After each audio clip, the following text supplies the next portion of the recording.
Sir ಇದು third gate bridge ಏನಿದೆ ಈಗ ಕಟ್ಟಿ ಒಂದು 2-3 ವರ್ಷ ಆಗಿರ್ಬೇಕು ಮೋಸ್ಟ್ಲಿ.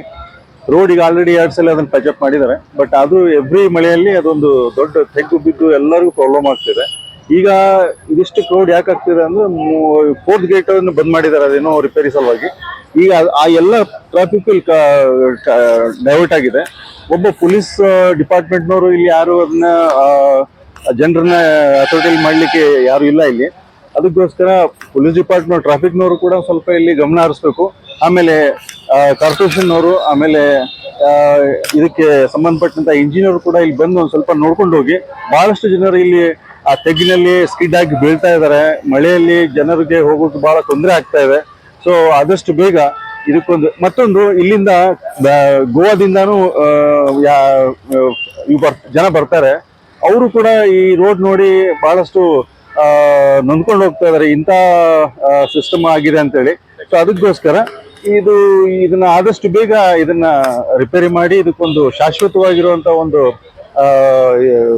ಇದು ಮಾಡ್ಬೇಕು ಅಂತೇಳಿ ನಾನು ಕೇಳ್ಕೊಳ್ತಾ ಇದ್ದೀನಿ. ಸರ್ ಎವ್ರಿ ಇಯರ್ ಇದು ಸೇಮ್ ಪ್ರಾಬ್ಲಮ್ ಆಗುತ್ತೆ ಸರ್. ಎವ್ರಿ ಮಳೆ ಬಂತು ಅಂತಂದ್ರೆ ಅದು ಕಾರ್ಪೆಟ್ ಹಾಕಿರ್ತಾರೆ, ಆ ಕಾರ್ಪೆಟ್ ಅದು ಮಳೆಯಲ್ಲಿ ಬಂದ ತಕ್ಷಣ ತೊಳೆದು ಹೋಗ್ಬಿಡುತ್ತೆ. ಸೊ ಅದು ಬಹಳ ಗಟ್ಟಿಯಾಗಿ ಇರಂಗಿಲ್ಲ. ಮತ್ತೆ ಇದು ಆಕ್ಚುಲಿ ಕಟ್ಬೇಕಾದ್ರೆ ಇದನ್ನ ಸ್ವಲ್ಪ ಒಂದು ಗಟ್ಟಿಯಾಗಿ ಮಾಡಿದ್ರೆ ಈ ತೊಂದರೆ ಆಗ್ತಿರ್ಲಿಲ್ಲ. ಇದು ಡಂಬರ್ ರೋಡ್ ಇದೆ, ಅದು ಆಕ್ಚುಲಿ ಕಾಂಕ್ರೀಟ್ ರೋಡ್ ಆಗಿದ್ರೆ ಇನ್ನೂ ಸ್ವಲ್ಪ ಚೆನ್ನಾಗಿರ್ತಿತ್ತು ಅಂತ ನನಗೆ ಅನ್ಸುತ್ತೆ. ಈ ರೋಡ್ ಬರ್ಲಿಕ್ಕೆ ಬಹಳ ತ್ರಾಸ ಆಗುತ್ತೆ. ಬಹಳ ಅಂದ್ರೆ ಬಹಳ ಮಳೆ ಬಂದ್ರು ಹೊಂಡ ಅನ್ಗುತ್ತೆ. ಮೊನ್ನೆ ನಾನು ಮಾರ್ಕೆಟ್ ಇಂದ ಗಾಡಿ ಮೇಲೆ ಬರ್ತಾ ಇದ್ದೆ, ಒಬ್ಬ ಹೊಂಡ ಕಾರ್ಸುವ ಲೇಡೀಸ್ ಬಿದ್ದು ಬಹಳ ತ್ರಾಸ ಆಗ್ತಿತ್ತು. ಮಳೆ ಒಂದು ಹೊಂಡ ಅವ್ರು ಪ್ಯಾಕೇಜ್ ಮಾಡುವುದಿಲ್ಲ ಮಳೆಗಾಲದಲ್ಲಿ. ನೋಡಿ ಹೊಂಡ ಹೆಂಗೈತೆ ನೋಡಿ, ನೀವೇ ನೋಡಿ. ಇಲ್ಲಿ ರಾಜಕಾರಣಿಗಳು ಯಾರು ಬಂದು ನೋಡುವುದಿಲ್ಲ, ಏನಿಲ್ಲ. ಬ್ರಿಡ್ಜ್ ಮೇಲೆ ಪೂರ ಬ್ರಿಡ್ಜ್ ಅಲ್ಲಿಂದ ಅಲ್ಲಿಗೂ ಹೊಂಡ. ಒಂದ್ಸಲ ಬಂದಲ್ಲಿ ಒಂದ್ ಸ್ವಲ್ಪ ಪ್ಯಾಕ್ ವರ್ಕ್ ಮಾಡಿದ್ರೆ ಮತ್ತೆ ಮಾಡೇ ಇಲ್ಲ, ಅದು ಪೂರ ಐತೆ ನೋಡಿ. ಒಂದು ಜನ ಹೋಗ್ಲಿಕ್ಕೆ ಬಹಳ ಎಷ್ಟು ಗಂಡಂತ್ರ ಈ ಸ್ಕೂಲಿಗೆ ಮಕ್ಕಳೆಲ್ಲ ಕರ್ಕೊಂಡು ಹೋಗೋ ಮುಂದೆ ಗಾಡಿಗೆಲ್ಲ ಬಹಳ ತ್ರಾಸ ಆಗ್ತೈತಿ. ಬಹಳ ತೊಂದರೆ ಸೀನಿಯರ್ಗೆಲ್ಲ ಹೋಗಿ ಬಹಳ ತ್ರಾಸ ಆಗ್ತೈತಿ. ಅರ್ಧ ಬ್ರಿಡ್ಜ್ ಮೇಲ್ಗಡೆ ಹೋಗಿ ಬಹಳ ಹೆದರಿಕೆ ಬರ್ತಿತ್ತು. ಒಂದು ಇಲ್ಲಿಂದ ಯಾರು MLA ಯಾರಕ್ಕೆ ಒಂಚೂರು ನೋಡಿ ಅದ್ರ ಬಗ್ಗೆ ಒಂಚೂರು ಕ್ಯಾರ್ಪುರ್ ತಗೊಳ್ಳೋದೇ ಇಲ್ಲ, ಯಾರು ತಗೊಳ್ಳೋದಿಲ್ಲ. ಇಲ್ಲಿಂದ ಕಾರ್ಪೊರೇಟರ್ ಯಾರು ಅದ್ರ ಬಗ್ಗೆ ಒಂದು ಕ್ಯಾರ್ಪುರ್ ತಕೊಂಡ್ರು ಅವ್ರು ನೋಡಿ ವಯಸ್ಸಾದವರಿಗೆಲ್ಲ ಬರೋದು ಬಹಳ ತ್ರಾಸ ಆಗತ್ತೆ. ಈಗ आता बघत आहे आपण की 4था रेल्वे गेट बंद आहे. 4था रेल्वे गेट बंद नसल्यामुळे या 3rd रेल्वे गेट वरती वजन पडत आहे आणि त्याच्यामुळे रस्ता पण थोडा बाद झालेला आहे.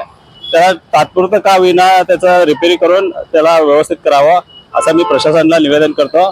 4th गेट बंद असल्यामुळे सगळं वजन ह्या ब्रिज वरती पडत आहे आणि त्याच्यामुळे ह्याच्यावरती आम्ही थोडं रिपेअरिंग करून ते व्यवस्थित करावं असं मी विनंती करतो. हे ओव्हरब्रिज बनवून पण 3 वर्ष झालं, पण दरवर्षी याच्यात खड्डे पडतात. याचा फारच थोडं कामाचे व्यवस्थित काम झालेलं नाही आहे आणि ते जरा लक्ष द्यावं. सर हमारे आने जाने के लिए बहुत तकलीफ हो रहा है सर इधर से. फिर इधर ये रोड तो ट्रैफिक तो इतना हो रहा है, शाम में आना जाना बहुत तकलीफ हो रहा है और हमारा बिजनेस भी इधर थोड़ा कमी हो गया है आने जाने के लिए. खड्डे तो बहुत हो गए सर, बहुत हो गया. क्या रहेगा ये, सरकार तो कुछ करती नहीं, कुछ नहीं, खाली टेम्पोररी रोड करके जाते हैं इतना ही. हाँ वो रोड तो खराब है. अभी परसों ही किए थे, 8 दिन हुआ था, 8-15 दिन हुआ था सर. फिर भी हर रोड वैसा ही है सर. पूरा रिक्शा पूरा ऐसा हो गया छोड़ता है सर. पैसेंजर बढ़ा था ऐसा होता है सर. पूरा इसमें पूरा ये है सर. बहुत प्रॉब्लम है, बहुत तकलीफ हो रहा है सर. हर साल अभी ब्रिज चालू तब से तो बहुत पहले थोड़ा अच्छा था, अभी तो बहुत प्रॉब्लम हो गया ब्रिज में तब से. अरे ब्रिज का काम भी हो गया, बराबर नहीं हो गया सर.